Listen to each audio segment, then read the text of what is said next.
छपारा चमारी क्षेत्र के किसानों ने मक्के की फसल की नुकसानी का सर्वे कराकर उचित मुआवजा दिलाने के लिए ज्ञापन सौंपा है। बीते दिनों से चली आ रही अतिवृष्टि के कारण क्षेत्र में मक्के की फसल 60 से 70% नष्ट हो चुकी है, जिससे पूरे क्षेत्र में किसानों को आर्थिक परेशानियों का सामना करना पड़ेगा। आने वाले रबी सीजन की फसल के लिए लागत लगाने के लिए किसानों को परेशानियों का सामना करना पड़ेगा।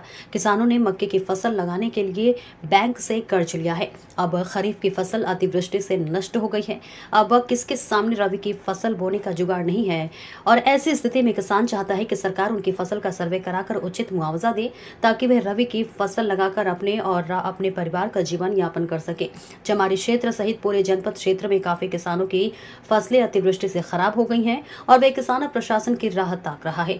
अब कब हमारे खेत में अधिकारी आकर सर्वे करेगा और हमें क्षतिपूर्ति की राशि मिलेगी।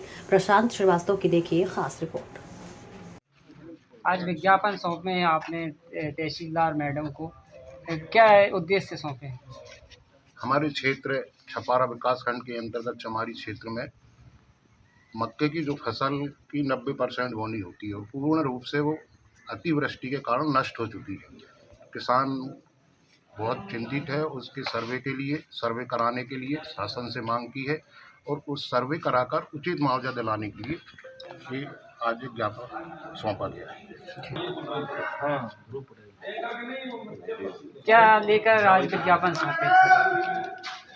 चमारी क्षेत्र विकासखंड छपारा में अतिवृष्टि के कारण जो मक्के की फसल किसानों की बर्बाद हुई है, उसके कारण सभी किसानों ने इकट्ठे होकर सम्मानित तहसीलदार महोदय को ज्ञापन सौंपा है भारतीय किसान संघ की ओर से कि शासन द्वारा सर्वे कराकर अधिक से अधिक मुआवजा दिया जाए, ताकि किसानों को राहत मिल सके और आगे का काम भी सुचारू रूप से कर सके। मैडम क्या आश्वासन दिए? मैडम ने आश्वासन दिए हैं कि हम सर्वे करा रहे हैं और जो भी उचित मुआवजा बनेगा वो किसानों को दिलाया जाएगा। धन्यवाद।